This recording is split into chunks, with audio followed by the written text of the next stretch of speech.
Sa unang eksena ay dumating si Wednesday sa eskwelahan na may nakakatakot na itsura, at sa loob ng locker ay nakita niya ang kanyang kapatid na si Pugsley, nakagapos ito at mayroong mansana sa kanyang bibig. Nang ilabas niya ito ay nagkaroon siya ng isang pangitain kung saan ay nakita niya kung sino ang gumawa nito sa kanyang kapatid. At dito ay nalaman natin na siya ay isang hindi pangkaraniwang bata lamang dahil may kakayahan siyang makita ang nakaraan ng isang tao at ang hinaharap nito sa pamamagitan lang ng paghawak sa kanila. At nang makita niya ang mga bully na may kagagawan nito ay pinuntahan niya ito sa swimming pool na may dalang dalawang plastic bag na puno ng mga pirana. Pagkatapos ay pinakawalan niya sa pool ang mga pirana na uhaw sa dugo.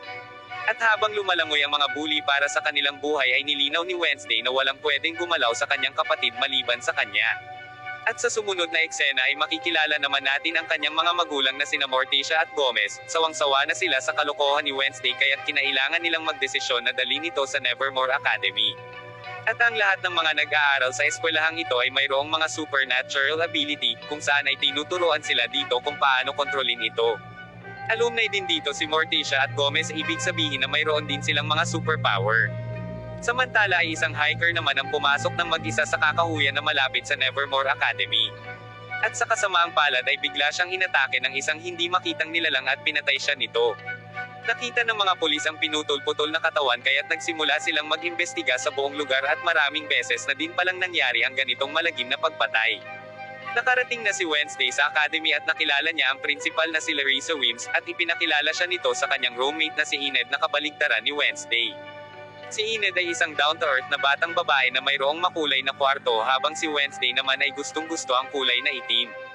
Ilang sandali ay inilibot ni Enid si Wednesday sa academy habang itinuturo nito ang pangunahing mga grupo ng eskwelahan at ito ay ang Fangs First, Stoners at ang Scales.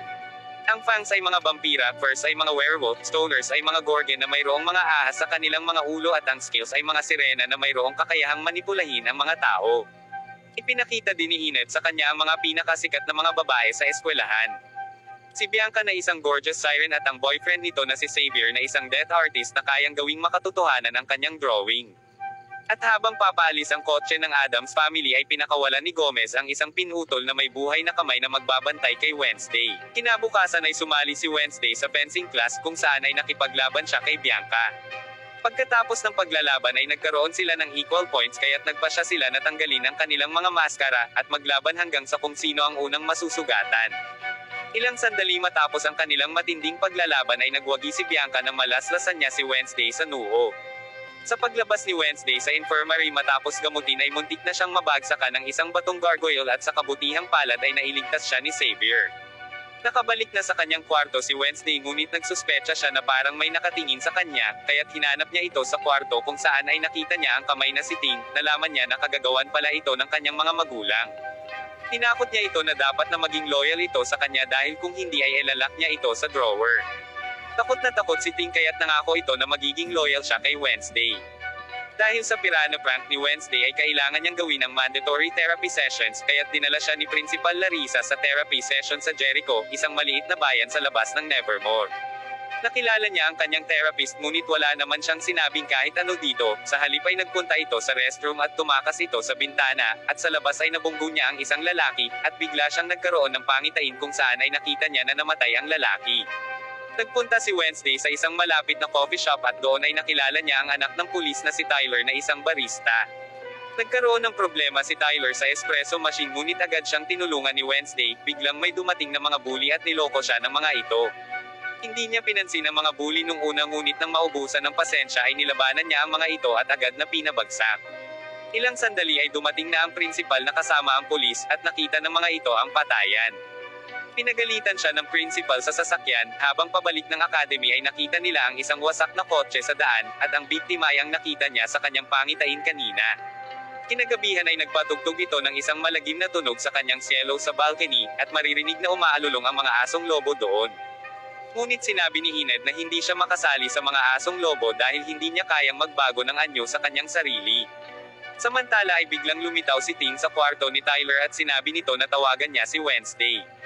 Kahit natatakot ay naobliga ito kaya't nagkausap sila sa video call ni Wednesday, sinabi sa kanya ni Wednesday na magkita sila Harvest Fair sa susunod na araw at sinabi niyang masaya ito. Ngunit ang katotohanan ay gusto lang niyang makatakas sa academy. At habang nasa fair ay makikita natin na nakabantay pa din sa kanya si Larissa, ngunit nagawa pa din itong makipagkita kay Tyler at halos makatakas na silang dalawa ngunit nakabungguan naman niya ang isa sa kanyang mga kaklase na si Rowan. Nagmadali itong nagtatakbo sa kakahuyan at dahil nahawakan siya ni Wednesday kaya't nagkaroon siya ng pangitain na si Rowan ay pinatay. Dahil sa takot ay nagbago ang isip nito kaya't sinundan niya ang kaklase upang sabihin ang kanyang nakita, ngunit bago pa man niya masabi ito ay ginamitan siya ni Rowan ng telekinesis ability nito upang ilagay siya sa itaas ng puno. Pagkatapos ay ibinunyag ni Rowan ang pangitain ng kanyang ina na wawasakin ni Wednesday ang Nevermore Academy. Kaya't naniniwala si Rowan na kailangan niyang patayin si Wednesday bago pa man may masamang mangyari, sinakal niya ito gamit ang kanyang telekinesis ability ngunit biglang umatake ang isang napakalaking halimaw. Hinati nito ang katawan ni Rowan at biglang nawala ang halimaw, nilapitan siya ni Wednesday at nakita niya ang drawing na iginuhit ng ina nito na tungkol sa kanya. Ilang sandali ay hinanap na ng mga pulis ang bangkay ni Rowan ngunit hindi nila makita ito. Gaya ng inaasahan ay hindi naniniwala ang pulis sa sinasabi ni Wednesday tungkol sa halimaw na umatake kay Rowan at iniisip nito na isang estudyante lang ang may kagagawan, ngunit nagulat sila na makita nilang buhay na buhay si Rowan. Nang makarating si Wednesday sa kwarto ay napansin niya si Enid na abala para sa Poke-Up competition na isang annual boat riding game. Sinubukan niyang kausapin si Rowan ngunit pinaalis na ito ng principal dahil sa isang kadahilanan na hindi niya pwedeng sabihin. Kaya't muling nagbalik si Wednesday sa kanyang plan B at sinabi niya kay Ting na bantayan nito si Rowan. Pagkatapos ay makikita si Rowan na nakarating na sa train station habang sinusundan siya ni Ting. Pagkatapos tingnan ang kapaligiran ay patago itong nagpunta sa restroom at nagbago ito ng anyo bilang isang matandang lalaki. At sa kasamaang palad ay hindi na siya nasundan ni Ting at hindi na nakita nito ang pagbabagong anyo ni Rowan. Pamaya-maya ay nagpalit muli ito ng anyo at naging si Principal Larissa, at dito ay nalaman na natin na isa siyang shapeshifter, at sa ilang kadahilanan ay pinagtatakpan nito ang pagpatay kay Rowan. Dahil wala nang magawa ay nakipagsapalaran si Wednesday sa kakahuyan upang kumuha ng clue tungkol sa pagpatay kay Rowan. Sinamahan siya ni Tyler na sumusubaybay sa kanyang ama. Ilang sandali ay nakita niya ang salamin ni Rowan at habang pinupulot niya ito ay bigla siyang nagkaroon ng isang pangitain, kung saan ay nakakita siya ng isang purple na libro na dinodrawingan ni Rowan. Tinanong ni Wednesday ang kanyang teacher tungkol sa libro, at sa huli ay nabunyag na ito ay pag-aari ng isang old student society na tinatawag na Nightshades. Pagka-uwi ay panakaw itong nagpunta sa kwarto ni Rowan upang tingnan ang libro. Nakita niya ang isang maskara na nasa ilalim ng kama nito ngunit bago siya makaalis ay dumating naman si Xavier at siya pala ang roommate ni Rowan. Dagling nagtago si Wednesday sa ilalim ng kama at pagkatapos ay dumating si Bianca dahil binisita niya ang kanyang ex na si Xavier. Narinig ni Wednesday na pinaplano ni Bianca na talunin si Enid sa darating na boat running competition. At sa pagbalik niya sa kanyang kwarto ay nagdesisyon si Wednesday na tulungan si Enid sa pamamagitan ng pagsali niya sa competition upang matalo nila si Bianca. Nang sumunod na araw ay naghanda na sila ni Enid, at dahil wala itong rules at ito ay isang fair game kaya't ginamit ito ni Bianca upang makalamang. Mayroong 4 na team at ang kailangan nilang gawin ay magunahan sa destinasyon at muling bumalik, at kung sino ang mauunang bumalik sa finish line ng hindi tataob sa lawa ay siyang mananalo. At sa pagsisimula ng contest ay kinambata ni Bianca ang isa niyang kaibigan na maghanda na upang isabotahe ang ibang mga bangka, kung saan ang kanyang kaibigan ay isa palang sirena. Nagdive na ito sa lawa at sinira nito ang isang bangka. Salamat na lang dahil nakapaghanda sila Wednesday at Enid, dahil sa tulong ni Ting ay nagawa nilang mahuli ang sirena. Ngunit habang nasa contest ay nagkaroon muli ng pangitain si Wednesday, at ngayon ay nakita niya ang kanyang sarili na may kulay brown na buhok at sinabi nito sa kanya na siya ang susi. Nang bumalik siya sa realidad ay nakita niyang nangunguna na si Bianca, dahil ayaw sumuko ay nagdesisyon na sila na gumamit na ng pandaraya. Ginamit nila ang underhand method ni Bianca laban sa kanila at sa wakas ay sila ang nanalo sa kompetisyon, at sa unang pagkakataon ay nanalo na ang team na walang mga sirena. Ilang sandali ay pinarangalan na sila ni Principal Larissa at ibinigay nito ang Poke-Up trophy kay Enid. Hindi na makatagal si Wednesday kaya't lumabas na ito at nagpunta kay Edgar Allan Poe, na dating estudyante ng Nevermore Academy. Bigla niyang nakita ang isang simbolo sa ilalim ng batong libro na hawak nito, kamukha ito ng simbolo na nakaukit sa picture ni Rowan bago ito mamatay. Agad niyang nasolve ang mga bugtong na nakaukit sa libro at nakakuha siya ng clue, at ito ay ang pagpitik ng makadalawa. Sa kanyang pagpitik ay biglang bumukas ang lihim na corridor kung saan ay bumungad ang isang hidden chamber. At doon ay matagumpay na natagpuan ni Wednesday ang libro ni Rowan at pinunit niya ang litrato. Nilagay na niya ang libro sa kanyang bag ngunit bago pa man makalayo ay bigla siyang sinukluban ng itim na sako sa kanyang ulo. At ilang sandali nang alisin ang sako ay nakita niya na napapaligiran siya nila Bianca Xavier at iba pang mga estudyante na mga member ng Nightshades Club, at kahit na nagkahiwa-hiwalay na sila ay muli silang ibinalik ni Principal Larissa ng palihim. Inimok siya ni Xavier na sumali na sa kanilang grupo, ngunit tumanggi ito at umalis. Sa sumunod na eksena ay makikita natin si Principal Larissa na ina-announce ang annual outreach day kung saan ay karating nila sa bayan ay sinabi ni Wednesday kay Xavier na ang kanyang roommate ay maaaring pinatay. Hindi ito naniniwala na patay na si Rowan dahil napaalis lang ito sa eskwelahan, pagkatapos ay ipinakita ni Wednesday ang picture na idinrawing ng ina ni Rowan. Tiningnang mabuti ito ni Xavier at ang lalaki pala sa picture ay ang founder ng Jericho na si Joseph Crackstone. Ilang sandali ay nagdesisyon si Wednesday na mag-volunteer sa Pilgrim World, ang lugar na humahawak sa history ng Jericho. At doon ay nakilala niya si Eugene, ang batang lalaki na naging kaibigan niya sa Beekeeping Club.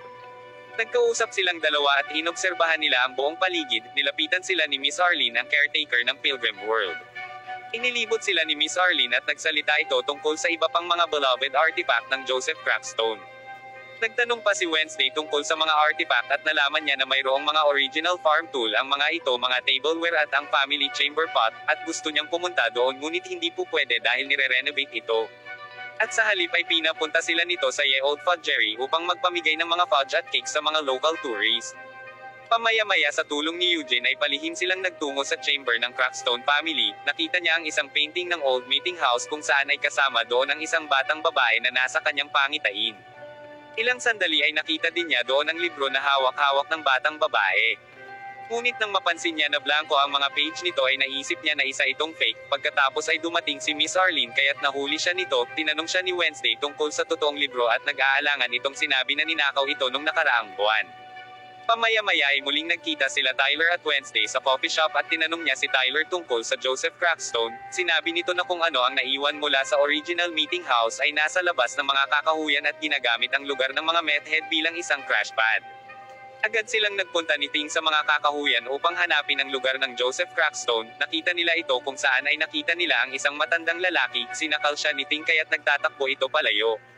Biglang nakaranas si Wednesday ng isang pangitain at ngayon ay naglakbay siya ng 400 taon sa nakaraan, at makikita natin ang batang babae na kulay brown ang buhok na nasa pangitain niya kanina. May mga taga-nayo na nakapaligid sa batang babae at tinatawag nila itong anak ng demonyo. Biglang dumating si Joseph Crackstone at tinawag niya ang batang babae na Goody Adams. Inakusahan niya itong isang mangkukulam at hinatulan siya nito na mamatay sa kamalig kasama ang iba pang mga akusado pati na ang kanyang ina. Inakusahan din sila ni Goody ng pagnanakaw ng kanilang lupain, ng kanilang katahimikan at pagpatay sa mga inosente.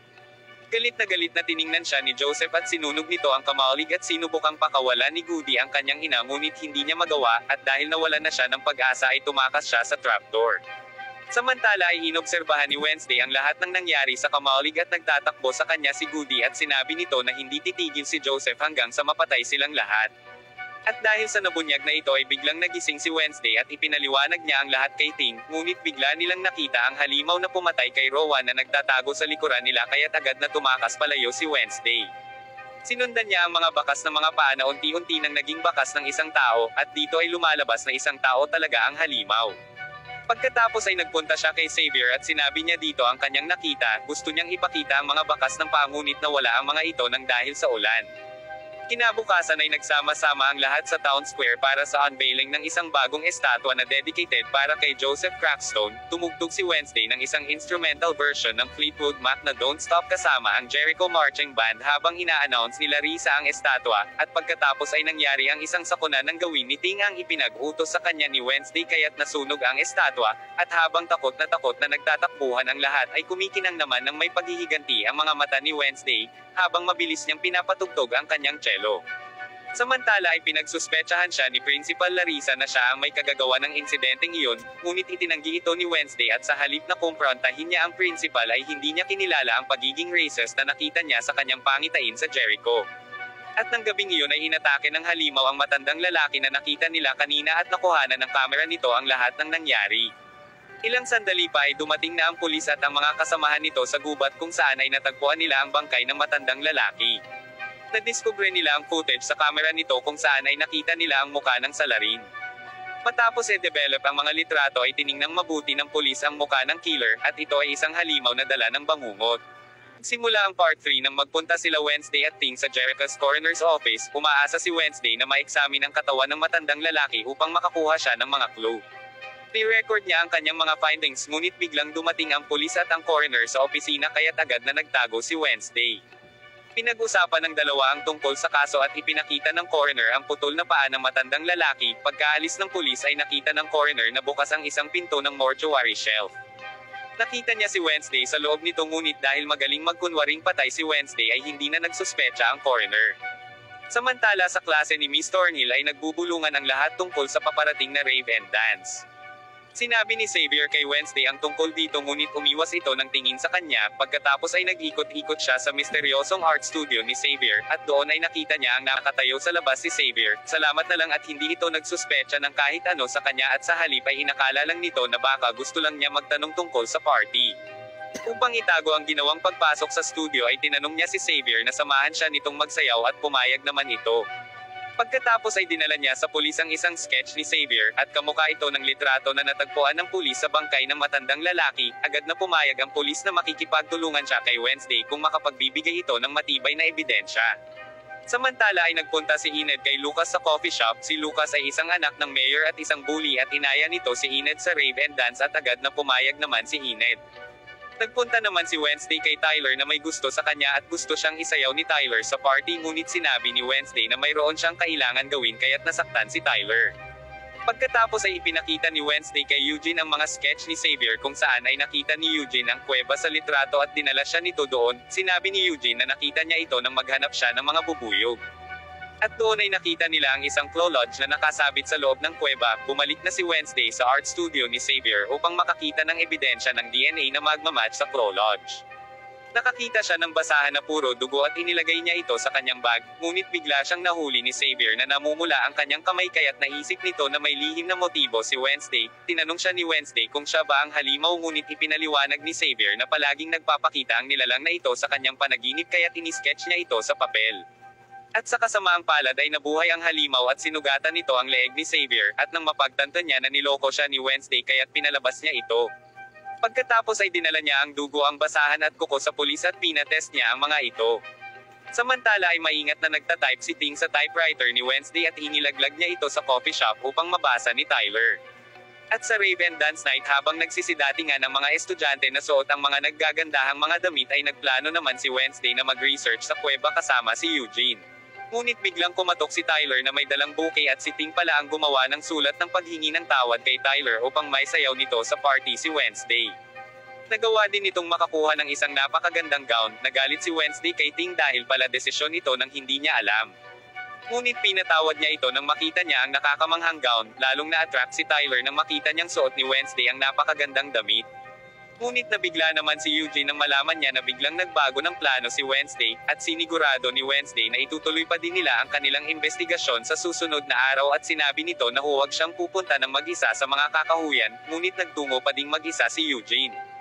At sa dance floor ay napatulala ang lahat kay Wednesday habang suot nito ang isang napakagandang gown. Hindi na matiis ni Xavier ang kanyang nararamdaman para kay Wednesday kaya't nilapitan niya ito, at sinabi niya ang hindi nila pagkakaunawaan ni Tyler. Pagkatapos ay sinabi ni Wednesday ang pag-uusap nila ni Xavier at dito ay nalaman natin na sumasama pala si Tyler sa mga bully. Sinira nila ang wall painting at inatake nila si Xavier noong nakaraang outreach day. Sinabi ni Tyler na nagbago na siya ngayon kaya't hindi siya masisi ni Wednesday. Samantala ay makikita natin si Lucas na itinitext niya ang kanyang mga kaibigan na nagplano ng paghihiganti laban sa mga outcast dahil sa pagsunog ng Joseph Crackstone statue. Pagkatapos ay nagsayaw na si Wednesday ng kakaibang sayaw ng goth sa dance floor kaya't nagulat ang lahat sa kanya. At sa kakahuyan ay bumalik na sa kuweba si Eugene at nakita niya doon na may nagsindi ng apoy. At sa party ay binuksan ni Lucas at ng mga bully ang mga sprinkle kaya't inulan sila ng kulay pulang tubig. Basang-basa ang dance floor ng pulang pintura at nagsisigaw ang lahat at nagtakbuhan, ngunit nadudulas lang ang mga ito at bumabagsak ng paulit-ulit. Biglang nagkaroon ng pangitain si Wednesday na nagpapakita ng nakakatakot na kamatayan nila ni Eugene, kaya't dagling nagtatakbo na ito sa mga kakahuyan upang hanapin si Eugene. Samantala ay sinubukang takasan ni Eugene ang halimaw matapos niyang marinig ang mga angil nito. Tinawag siya ni Wednesday ngunit sa kasawiang palad ay inatake na ng nilalang si Eugene bago pa man niya ito makita. At nang makita niya si Eugene ay naliligo na ito sa sarili niyang dugo, nakarating na din doon ang kanilang teacher na si Miss Thornhill at tinanong siya nito kung buhay pa si Eugene. At sa sumunod na eksena ay makikita natin si Wednesday na tinitingnan ang police file ng kanyang ama, at sa flashback ay ipinakita na habang bumabagyo ng gabi ay nakita ng bata pang si Principal Larissa ang isang bangkay sa courtyard ng Nevermore. Nakatayo naman ang batang si Gomez sa scaffolding na duguan habang hawak nito ang isang espada. At makikita natin na hinuhuli na ng mga pulis si Gomez. At ngayon ay nasa kasalukuyan na tayo sa Parents Weekend ng Nevermore, dumating na sina Gomez, Morticia, Pugsley at Lurch. Nag-speech na si Principal Larissa para sa lahat ng mga magulang at mga estudyante, napaluha si Enid sa pagpasok ng kanyang werewolf family. Samantala ay nakita nila Gomez at Morticia si Wednesday at kinumusta nila ang pag-aaral nito sa Nevermore. Makikita din natin ang nanay ni Bianca na si Gabriel na pumunta sa event. Samantala ay sinabi ni Principal Larissa kila Morticia na pinapatawag sila ng therapist ni Wednesday para sa group session at pumayag naman ang mga ito. Tumatawag naman ang pulis na si Galpin sa coffee shop at tinatanong nito ang tungkol sa DNA ng kuko ng halimaw. Nakita din niya ang pagdaan ng itim na kotse ng Adams family, pagkatapos ay nakatanggap ng tawag si Galpin tungkol sa nagpakamatay na si Dr. Anwar. Nakipag-usap na sila Gomez sa therapist, inamin ni Pugsley na namimiss na niya ang kanyang ate at ganon din sila Gomez at Morticia. Ngunit biglang inilabas ni Wednesday ang police record ng kanyang ama at humingi ito ng kasagutan kung sino si Garrett Gates at bakit siya pinatay ng kanyang ama. Nagalit si Morticia at pinagsabihan niya si Wednesday dahil matagal na ito at tapos na ang kaso ng kanyang ama. Sinabi ni Wednesday sa ina na huhukayin niya ang buong katotohanan. Samantala ay nakipagkita si Bianca sa kanyang ina sa coffee shop, sinabi nito kung bakit siya nasa bayan. Pinamumunuan ni Gabriel ang isang kulto na tinatawag na Morning Song kung saan ay minamanipula niya ang mga tao para magkapera. Ngunit humihina na ang kanyang kulto kaya't nagpakasal siya sa isang lalaki na ang pangalan ay Gideon na hinamak ni Bianca at umaasa silang dalawa kay Bianca na uuwi din ito. Sa sumunod na eksena ay dinalaw ni Wednesday si Eugene sa ospital at nakoma ito sa ICU. Sinisisi ni Wednesday ang kanyang sarili dahil hinayaan niyang atakihin ng halimaw si Eugene. Dumating ang ina ni Eugene at pinasalamatan siya nito dahil naging kaibigan niya si Eugene. At sa morgue ay nag-survey ang pulis na si Galpin, nag-iwan ng isang sulat si Dr. Anwar bago ito magpakamatay. Sinasabi nito na pinagsisisihan niya ang pagpalsipika ng isang murder case 3 dekada na ang nakararaan. Ngunit makikitang may naglagay ng itim na bubble gum sa CCTV at tinakpan ito, kaya't hindi malaman ng mga pulis kung ano talaga ang nangyari sa doktor. Ngunit naniniwala pa din ang pulis na ang sinasabi ng coroner sa sulat ay ang kaso ni Gomez Adams, at ngayon ay mayroon na siyang ebidensya at kailangan niyang hulihin si Gomez. Samantala ay nanunood si Wednesday habang nag-aalay ng red rose si Morticia sa puntod ni Garrett. Habang naghahanda ang lahat sa courtyard para sa festivities ay dumating si Galpin upang hulihin si Gomez. Nagulat sila Morticia nang kuhanin ng pulis si Gomez. Pinuntahan nila Wednesday ang kanyang ama sa kulungan upang malaman niya ang buong katotohanan. Inamin ni Gomez na nahuhumaling si Garrett kay Morticia at sinusubaybayan niya ito. Ini-report ni Morticia sa pulis si Garrett ngunit wala ding nangyari, kaya't galit na pinatay ni Gomez si Garrett. Matapos malaman ni Wednesday ang katotohanan ay hindi siya sigurado kung guilty talaga ang ama. Samantala ay niregaluhan si Enid ng kanyang ina ng isang brochures para sa isang lycanthrope conversion summer camp, at ang camp na ito ay para kay Enid upang mapilit itong maging isang werewolf, ngunit umayaw naman si Enid. Ilang sandali ay makikita natin na nakatayo si Morticia sa isang meeting place para sa Nightshades nang puntahan siya ni Wednesday, at sinabi ni Morticia ang katotohanan sa anak. Nang palayasin ni Gomez si Garrett ay nakita niyang halos bumubula na sa galit ang bibig ni Garrett, kaya't napilitan siyang saksakin ito at pagkatapos ay nahulog ang katawan nito sa courtyard kung saan ay nakita ito ni Principal Larissa. Kinuha ni Gomez ang espada at sinabi niya kay Morticia na magtago na ito sa kanyang kwarto. Inako pala ni Gomez ang kasalanan ni Morticia at matapos marinig ni Wednesday na bumubula ang bibig ni Garrett ay naisip ni Wednesday na baka may kakaibang nangyayari na dito. Kaya't nagpunta silang dalawa sa sementeryo ng Jericho. Hinukay ni Wednesday ang libingan ni Garrett upang makakuha ng ebidensya, ngunit nahuli sila ng mga pulis at ikinulong sila ng mga ito. Salamat na lang at may nakuha si Wednesday na isang bagay sa libingan at ipinakita niya ito kila Morticia. Ito ay isang daliri na may kulay na blue na kulay ng nightshade. Napagtanto nila na malapit nang mamatay si Garrett nang saksakin siya ni Morticia dahil nalason pala ito. Biglang nagkaroon ng pangitain si Wednesday at sa pangitain ay inutos ng ama ni Garrett na lasunin ang lahat sa Nevermore. Makikita natin ang isang vial ng lason na pinagpasahan ng mag-ama. Sinabi ni Wednesday na nabasag ang vial na iyon sa bulsa ni Garrett kaya't nalason ito. Pagkatapos palayain ay sinabi nila ang kanilang kaso kay Mayor Walker. Inakusahan siya ni Morticia na iniligtas lang ng mayor ang kanyang sarili nang i-report niya si Garrett sa kanya, dahil walang ginawa si Walker tungkol dito nung pulis pa lang ito noon at pinagtakpan niya ang kaso. Ipinakita ni Wednesday ang isang daliri ni Garrett at ipinag-utos ni Morticia kay Walker na palayain ang kanyang asawa at kung hindi ay ilalantad niya ang panloloko nito. Salamat na lang at sumunod din ang mayor kaya't sa pangalawang pagkakataon ay muling ibinaba ang kaso ni Gomez. At humingi na din ng tawad si Galpin kay Gomez at nagkamay na silang dalawa. Samantala ay naninindigan pa din si Enid laban sa kanyang ina at sinabing tanggapin na lang nila kung ano talaga siya. At magiging werewolf din siya kapag dumating na ang tamang panahon. At sa pagtatapos ng parent-teacher weekend ay nagpaalam na si Wednesday sa kanyang pamilya. Pagkatapos tingnan ng yearbook ni Larissa ay hinarap niya ito, hindi lang basta ginagaya ni Larissa si Judy Garland para sa Nevermore Talent Show. Ibig sabihin na nalaman na ni Wednesday ang katotohanan tungkol sa kanyang principal na isa itong shapeshifter.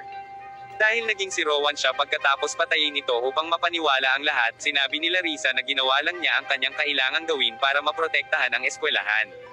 Tinanong niya ang shape-shifting principal kung paano niya pinoprotektahan si Eugene, ngunit bigla silang nakarinig ng mga nagsisigawan sa labas kung saan ay nakita nila ang isang mensahe na Fire Will Rain na nakasulat sa damuhan ng eskwelahan.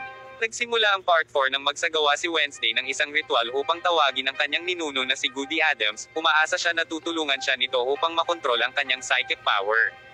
Biglang dumating si Enid kaya't natigil si Wednesday sa kanyang concentration. Habang nag-uusap sila ay biglang may nag-itsa ng sulat sa ilalim ng pinto, sinasabi ng sulat na kung gustong makakuha ng kasagutan ni Wednesday ay kailangan niyang pumunta sa Joseph Crackstone Crypt sa kalagitnaan ng gabi. Sinamahan siya ni Enid sa crypt ngunit isa lang palang birthday surprise ito para kay Wednesday. At habang kumakanta ang lahat ng happy birthday ay napansin ni Wednesday ang sulat sa lumang fireplace na katulad ng sulat na nag-aaboy sa damuhan ng eskwelahan, at bigla siyang nagkaroon ng vision at nakita niya si Goody na binabalaan ito tungkol sa nalalapit na pagdating ni Crackstone. Hindi magawa ni Goody na mahasa siya sa kanyang psychic powers ngunit kaya niyang turuan ito sa susunod na mga hakbang.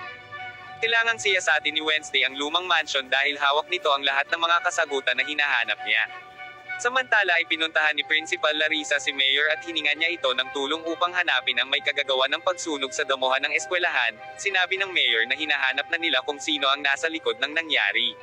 At sa Academy ay tinitingnan nila Xavier at Wednesday ang nakasulat sa damuhan na The Fire Will Rain. Gustong alamin ni Xavier ang pangitain ni Wednesday sa crypt. At dahil pinagsususpetsahan niya si Xavier kaya tumanggi ito na magbigay ng kahit anong impormasyon. Ilang sandali ay dinalaw ni Wednesday ang nakoma pa din na si Eugene. Pumasok si Dr. Valerie na may dalang mga bulaklak. Sinabi ng nanay ni Eugene sa doktor na check-upin na ito dahil malapit na itong umuwi. Gusto niyang mapalapit kay Wednesday ngunit ayaw naman ito ng free session kaya't umalis na ito. Samantala ay ipinagpapatuloy pa din ng Mayor ang kanyang investigasyon. Nakatanggap siya ng death certificate ng ate ni Garrett na di umano ay nalunod ito habang nasa ibang bansa. Nagsuspecha ang mayor sa pagkamatay nito at gusto nitong siguraduhin na walang kinalaman ito sa pag-atake kamakailan lang. At sa coffee shop ay pinuntahan ni Wednesday si Tyler at gusto siya nitong yayain sa labas sa kanyang birthday ngunit ipinagwalang bahala lang ito ni Wednesday. Dumating ang pulis at sinabi ni Wednesday kung ano ang kanyang natagpuan sa Crackstone Crypt. Sinabi ng pulis na itigil na niya ang kanyang pag-iimbestiga sa kaso. Ilang sandali ay pinuntahan nila Wednesday at Ting si Xavier sa art studio. Ipinakita ni Wednesday dito ang isang nakakatakot na ginawa niyang sketch ng gate ng mansion na mula sa kanyang pangitain.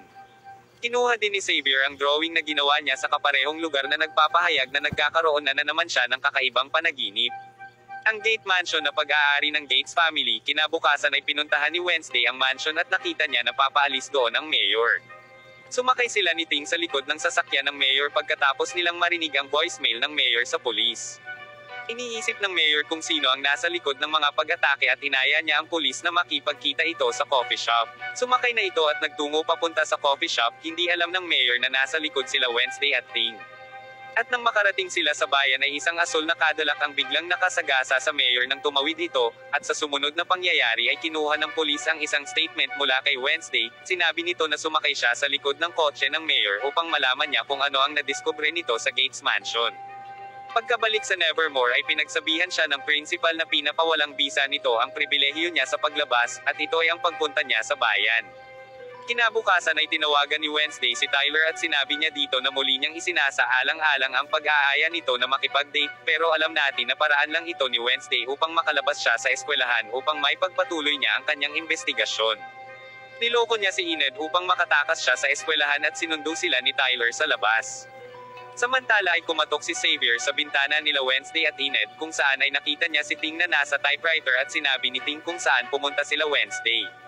Pinilit makapasok nila Wednesday sa Gates Mansion kaya't laking gulat nila Enid at Tyler at doon ay nalaman nila na niloloko lang pala sila ni Wednesday. Na-disappoint si Tyler dahil inakala niya na pupunta sila para sa kanilang private date. Na-disappoint din si Enid dahil inisip niya na magna-night out sila ni Wednesday. Ngunit nagpatuloy pa din sila sa pagpasok sa loob ng mansion, at sa loob ay nakita ni Wednesday ang blue Cadillac na nakasagasa sa mayor. Nakita din niya ang nakatagong isang altar ni Joseph Crackstone at mainit pa din ang mga kandila doon. Naghiwa-hiwalay sila upang maghanap pa sa haunted mansion. Tinawag ni Enid si Wednesday at tiningnan nila ang isang kwarto na makikita na talagang maayos at malinis pa. Inayos ang kama at may mga bulaklak. Nakakita si Wednesday ng isang music box na may initial na LG, ibig sabihin na Laurel Gates, at iyon ang pangalan na pinag-aaralan kanina ng mayor. Ngunit bigla nilang narinig si Tyler na sumisigaw ng tulong bilang babala sa kanila tungkol sa halimaw. Hinabol sila ng halimaw sa mansion kung saan ay napunta sila sa isang basement, kung saan ay nakita nila ang mga trophy. Natagpuan nila ang mga trophy ng halimaw at ang mga trophy na ito ay mga bahagi ng katawan na kinuha niya sa kanyang mga biktima. Wala na silang oras kaya't lumabas na sila sa mansion at umikot sila sa likod upang hanapin si Tyler. Nakita nilang buhay ito ngunit may mahaba itong kalmot sa kanyang dibdib. Dumating din si Xavier doon at tinulungan silang lahat nito. At inihatid na nila si Tyler sa kanyang bahay. Dumating ang pulis at ipinag-utos nito na umalis na sila. Pagkatapos ay dinala ni Wednesday ang pulis sa Gates Mansion ngunit naging malinis na ang lahat, at wala ding makikitang kahit anong mga trophy doon ng halimaw. Inakala ng pulis na nagsisinungaling lang si Wednesday at nagalit ito dahil inilagay niya sa panganib ang buhay ng kanyang anak na si Tyler. Pinagbawalan niya si Wednesday na makipagkita ulit ito sa kanyang anak. Pagkabalik sa kanyang kwarto ay tiningnan niya ang music box na nakuha niya mula sa mansion, ngunit biglang nalaglag ang mga litrato na nahulog sa ilalim nito, at ito ay si Wednesday at ang kanyang mga mahal sa buhay. At sa ospital ay makikita natin ang isang tao na may glove sa kanyang kamay at hinugot nito ang plug ng ventilator ni Mayor Walker habang wala itong malay. Sa sumunod na eksena ay ipinakita ang libing ni Mayor Walker at kung sino man ang humugot ng ventilator ay nagtagumpay siya sa pagpatay dito. Tiningnan ni Wednesday ang mga nakipaglibing dahil naniniwala siya na naroroon lang ang pumatay. Ngunit bigla niyang namanmanan ang isang taong nagtatago sa dikalayuan. Sinundan niya iyon sa kakahuyan ngunit ito lang pala ay ang kanyang uncle na si Fester. Sinabi nito sa kanya na kailangan nito ng isang lugar na mapagtatagpuan ng ilang araw pagkatapos ng kanyang ginawang trabaho. Pinatuloy siya ni Wednesday sa Beehive Bar ni Eugene. Pagkatapos ay sinabi niya dito ang kaso na kanyang hinahawakan. Nabanggit ni Fester na ang nilalang na iyon na kanyang hinahanap ay ang kanilang heroine na tinatawag na Hyde. Malawak na pinag-aralan ng nagtatag ng Nevermore Academy na sina Nathaniel Faulkner ang mga halimaw. Sinabi ni Fester na iningatan ni Faulkner ang kanyang diary sa Nightshades Library. Iminungkahi ni Wednesday na puntahan nila iyon upang makuha ito. Kinagabihan ay pinuntahan ni Wednesday ang lihim na kwarto ng Nightshades. Patakas na kinuha nilang magtito ang diary ni Faulkner. Binasang mabuti ni Wednesday ang diary kung saan ay nakita niya ang napakaraming mga impormasyon ng mga Hyde. Sila ay mga normal na mga tao. Nananatiling mga tulog ang mga Hyde hanggang sa may gumising dito sa pamamagitan ng hypnosis o kaya ay mabigyan ng chemical.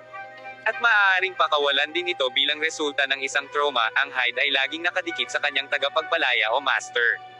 Kinabukasan ay nag-espiya si Wednesday kay Xavier dahil kumbinsido siya na ito ang halimaw. Sinubaybayan nilang magtito ito at nakipagkita si Xavier kay Dr. Kinbot sa kakahuyan. Inisip niya na ang therapist ng master nito at nagmadali si Wednesday upang sabihin sa principal.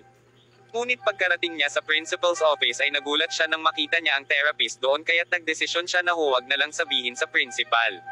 Ilang sandali ay nagpunta si Wednesday sa coffee shop at ipinakita niya kay Tyler ang diary. Nakita ito ng ama ni Tyler at sinabi nito na huwag nang pansinin iyon ng kanyang anak.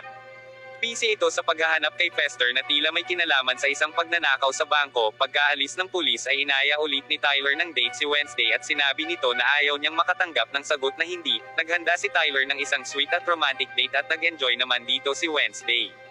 Huling sinabi ni Tyler ang kanyang pagnanais na maging higit pa sa isang kaibigan at nang malapit na siyang halikan ni Tyler ay biglang dumating ang ama ni Tyler at hinahanap nila si Fester. Pagkatapos ay umuwi na si Wednesday ngunit nakita niya na niransak na ang kanilang dorm, at ninakaw din ang diary ni Faulkner. Sinaksak din ng salarin si Ting sa palad at ikinabit siya nito sa dingding. Agad na dinala ni Wednesday si Ting sa kanyang tito upang matulungan ito. Ni-resuscitate ni Fester si Ting sa pamamagitan ng kanyang electric ability at salamat na lang at nabuhay si Ting. Sinabi niya sa kanyang tito na umalis na ito sa lugar kinabukasan dahil pinaghahanap na siya ng mga pulis. Nang sumunod na araw ay pinuntahan ni Bianca at Lucas si Wednesday at sinabi ng mga ito na mayroon silang impormasyon sa tao na pumatay sa mayor. Nakakita si Lucas ng ilang impormasyon na naiwan ng kanyang ama sa laptop nito. Sa tingin ni Lucas na nakilala ng kanyang ama si Laurel at papaalisin sana siya nang patayin siya nito. Ayon sa kanila na isang 90-year-old na tagapagmana ang nakabili ng Gates Mansion at namatay ito at ang pangalan ng caretaker ay anagram of Laurel Gates. Kaya bumalik si Laurel sa Jericho upang maghiganti sa mga nanakit sa kanyang pamilya. Ang mga magulang ni Wednesday, ang mayor at ang coroner ay pangunahing halimbawa nito. Nagsuspecha si Wednesday kay Dr. Kinbot na ito ang killer. Nang sumunod na araw ay pinuntahan niya ang kanyang therapist na si Dr. Kinbot na inakala niya na ito ang master ng height kaya't kinamprenta niya ito, ngunit naguluhan ng therapist sa kanyang akusasyon. Pagkatapos umalis ni Wednesday ay tinawagan ni Dr. Kinbot ang principal upang ireklamo ang masamang akusasyon ni Wednesday. Habang tumatawag ay nakarinig siya na parang may tao sa banyo. At sa pagbukas niya ng pinto ay makikita natin ang Hyde Monster na biglang umatake sa doktora. Samantala ay tumabi si Principal Larissa kay Wednesday sa waiting room ng ospital. Sinabi sa kanila ng pulis na patay na si Dr. Kinbot. Nagdesisyon na si Wednesday na tapusin na ang lahat kaya't nagtungo na siya sa secret studio ni Xavier at hinarap niya ito at sinabi niya kung gaano ka-eksakto ang sketch nito sa Hyde Monster. Ngunit patuloy pa ding itinatanggi ni Xavier ang akusasyon ni Wednesday. Biglang pumasok ang mga pulis sa studio kung saan ay natagpuan nito ang mga gamit ng mga biktima doon kaya't hinuli nila si Xavier. Paulit-ulit na sinabi ni Xavier sa mga pulis na na-frame up lang siya ngunit wala namang naniniwala sa kanya. Pagkatapos ay nagpunta si Wednesday sa coffee shop at doon ay naghalikan sila ni Tyler ngunit bigla siyang nagkaroon ng isang pangitain, at doon ay nakita niya si Dr. Kinbot na nakahiga at naliligo sa sarili nitong dugo at kasama ang wala ng iba kundi si Tyler na naging isang nagngangalit na halimaw na naging isang tao. Nakahubad itong puro dugo na nasa ibabaw ng walang buhay na doktora.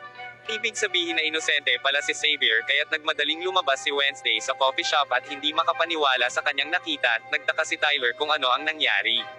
Ilang sandali ay tinawagan ni Wednesday si Tyler sa kakahuyan at inakala niya na aayain siya ulit nito na makipag-date, ngunit ipinagtapat ni Wednesday sa kanya na siya ang Hyde Monster ngunit itinanggi ito ni Tyler at nagtaka siya kung bakit nakipagkita si Wednesday ng mag-isa sa kanya. Nagulat ito nang maglabasan ng mga Nightshades members kasama sila Bianca at Yoko upang backupan si Wednesday. Pagkatapos ay dinala nila si Tyler sa art studio ni Xavier at itinali nila ito ng kadena sa upuan.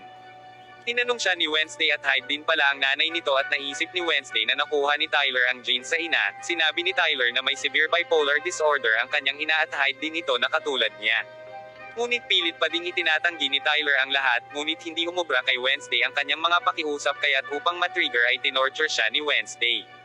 Teenager niya muli ito at umayaw ang ibang mga estudyante dahil ayaw nilang ma-involve sa panonorture ni Wednesday. Samantala ay pinakikinggan naman ng pulis ang mga record ng sessions ng kanyang anak na si Tyler. Ibig sabihin na kliyente din pala ito ni Dr. Kinbot. Pagkatapos ay nakatanggap ng tawag ang pulis mula kay Principal Larissa tungkol sa nangyaring pagkidnap nila Bianca kay Tyler, kaya't dagling pinasok ng mga pulis ang studio bago pa manakmang torturin muli ni Wednesday si Tyler. Dinala sa police station sila Wednesday at Tyler. Sinabi ni Principal Larissa kay Wednesday na hindi siya papatawan ng kidnapping ni Galpin, at nang papaalis na si Wednesday sa police station ay sinabi ni Tyler na mag-usap muna sila. Inamin ni Tyler ang krimen at sinabi nito na sa tuwing pumapatay ay na-excite siya sa takot ng kanyang biktima. Pinalaan niya si Wednesday dahil wala siyang ideya kung ano ang susunod na mangyayari, at dahil dito ay nagdesisyon na ang principal na paalisin na si Wednesday at sinabi na maghanda na siya upang iwanan ang eskwelahan. Ngunit sinubukan pa ding kumbensihin ni Wednesday ang principal na bigyan pa siya ng konting panahon upang mapatunayan na si Tyler ay isang Hyde.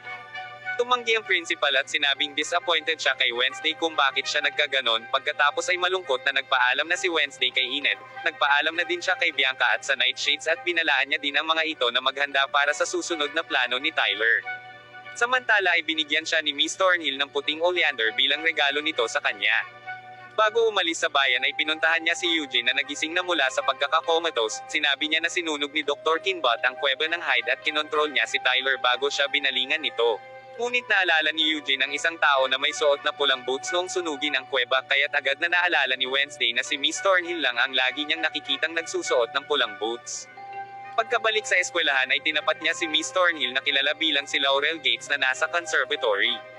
Nung una ay itinanggi ni Miss Thornhill ang akusasyon sa kanya ngunit bumigay din ito at umamin dahil sa masidhing pamimilit ni Wednesday. Sinabi ni Wednesday na inamin na ni Tyler ang lahat sa kanya, Tyler sa pamamagitan ng mga kemikal ng halaman, at sa ngayon ay siya ang itinuturing bilang master ni Tyler. Ilang sandali ay lumabas sa likod si Tyler at napanood nito ang harapan ng dalawa at nalaman niya ang katotohanang sinabi ni Wednesday. Umamin na si Miss Thornhill at sinabi nito kay Tyler na patayin si Wednesday, ngunit hindi pala ito ang tunay na Tyler at ito ay si Principal Larissa na isang shapeshifter na naging si Rowan dati, at mabilis na naging principal muli ito kaya't laking gulat ni Miss Thornhill, at dagli niyang injectionan ito ng nightshade poison kaya't agad itong namatay. Pagkatapos ay biglang hinampas ng pala ni Miss Thornhill si Wednesday. Samantala ay ibinidyo call ni Eugene si Enid at sinabi nito na hinarap nila Wednesday at Principal Larissa si Miss Thornhill. Pagkatapos ay dumating si Ting at sinabi nito kay Enid na patay na ang principal at ang pagkidnap kay Wednesday. Pagkatapos ay makikita natin sa kalangitan ng Blood Moon, nagising si Wednesday sa crypt habang nakakadena siya sa pader. Inamin ni Miss Thornhill ang kanyang plano na wakasan ang eskwelahan, at nagpaplano siya na ibalik ang Crackstone sa pamamagitan ng paggamit ng katawan ni Tyler bilang isang hide sa mga nakolekta nito mula sa kanyang mga biktima. Hindi lang pala pinatay ni Goody ang Crackstone at isinumpa din pala nito ang kanyang kaluluwa. Naniniwala si Miss Thornhill na kung gagamitin niya si Wednesday ay mabubuksan ang dugo na inilak ni Goody sa loob ng puntod, at dito ay nalaman natin na si Wednesday pala ang susi upang mabuksan ito dahil siya lang nabubuhay na apo ni Goody. Kailangang gawin ang ritual sa gabi ng Blood Moon kaya't plinanong lahat ito ni Miss Thornhill. Samantala habang inihahatid ni Galpin ang napagbintangang si Xavier sa kulungan ay tinawagan siya ng kasama niyang pulis at sinabi nito na may masamang nangyayari sa Nevermore kaya't nagdesisyon ito na magtungo sa eskwelahan. At sa crypt ay inilagay ni Miss Thornhill si Wednesday sa sil ng puntod ng Crackstone at hiniwa niya ang kamay nito. Ginising ng ritual si Crackstone na nangako ng kanyang paghihiganti. Hinarap siya ni Wednesday ngunit bigla niyang sinaksak ito at iniwanan ng naghihingalo. Salamat na lang at biglang lumitaw si Goody at sinabi nito kay Wednesday kung paano matatalo si Crackstone. Sinabi nito na gamitin niya ang talisman na kwintas na ibinigay sa kanya ng kanyang ina. Ang talisman ang nagpapasok kay Goody sa kanya at pinagaling siya nito ngunit hindi na siya muling makikita ni Wednesday. At sa eskwelahan ay nagkita sila Enid, Bianca at ang Nightshades sa Nightshades Library. Ipinayo ni Enid na gamitin ng Nightshades at mga sirena ang kanilang kakayahang magmanipula upang lumikas sa eskwelahan, at nag-volunteer ito na kukuhanin niya si Ting at hahanapin nila si Wednesday sa kakahuyan. At dahil sa pagmamadali nito upang iligtas si Wednesday sa gabi ng Blood Moon ay nagsimula na itong maging isang werewolf, at sa woods ay nagbago ang isip ng pulis at nagdesisyon ito na hanapin ang kanyang anak. Iniwan niya si Xavier nang nakalak sa kanyang sasakyan, salamat na lang at pinakawalan siya ni Ting. Pagkatapos gumaling ay nagmadali si Wednesday upang mapigilan si Crackstone ngunit nakasalubong niya si Tyler. Bigla itong naging isang hide monster at inatake nito si Wednesday ngunit biglang lumabas si Enid na naging isang ganap ng werewolf at nakipaglaban na ito sa halimaw na si Tyler. Samantala ay nakarating na si Crackstone sa eskwelahan at nagsimula na itong wasakin ang lahat ng kanyang mga nakikita. Naging mabangis ang labanan sa pagitan ng werewolf at ng hide ngunit nanalo sa laban si Enid at naging isang tao na muli ito at natagpuan siya ni Ting. Nakita ni Galpin si Tyler na nakahiga na walang malay at nakahubad, at pagkatapos ay bumalik na si Wednesday sa Nevermore at kinuha niya ang espada ng kanyang ama at naghanda na ito upang saksakin si Crackstone, ngunit napakalakas naman nito. Dumating si Xavier at pinana niya si Crackstone ngunit pinigilan ito ni Crackstone at muling pinabalik nito ang palaso kay Xavier. Sinangga ito ni Wednesday kaya't tumama ang palaso sa kanyang balikat. Tumayo si Wednesday at patuloy na nakipaglaban kay Crackstone ngunit sa kasamaang palad ay biglang sumambulat ang kanyang espada at nagpira-piraso. Natandaan ni Wednesday ang sinabi sa kanya ni Goody upang matalo niya si Crackstone ay kailangan niyang masaksak ito sa kanyang puso, at sa pamamagitan ng isang piraso ng espada ay napawi ito sa hangin, ngunit hindi pa din natatapos ang laban dahil tinutukan siya ng baril ni Miss Thornhill, at sa kabutihang palad ay pumasok si Eugene kasama ang kanyang mga bubuyog at inatake ng mga ito si Miss Thornhill. Ilang sandali ay nakiisa na si Enid sa mga estudyante ng Nevermore na nagtatago sa kakahuyan, pagkatapos ay nagtatakbo ito upang yakapin si Wednesday. At sa sumunod na eksena ay makikita natin ang mayordomo ng Addams family na si Lurch na inaalis ang mga natitirang mga gamit ni Wednesday sa kanyang kwarto. Kinancel na ang mga klase para sa huling semester, nagpaalam na si Wednesday sa kanyang mga kaibigan at nakita niya si Xavier sa itaas at binigyan siya ng isang regalong cellphone at inilagay din nito ang kanyang number sa phone. At sa huling eksena ay pinakitang ihahatid na siya ni Lurch pauwi sa kanilang bahay, habang nakaupo sa likod ng kotse ay nakatanggap siya ng isang text mula sa isang misteryosong tao, at nag-send din ito ng mga pictures at sinabing I'm watching you, samantala ay makikita natin ang isang armored car sa daan habang sakay ang nahuli at nakakadenang si Tyler, nagising ito at nagsimula na itong maging isang hide monster. At dito na po nagtatapos ang ating movie. Mag-subscribe ka na po Lods para sa magagandang mga movie na katulad nito, at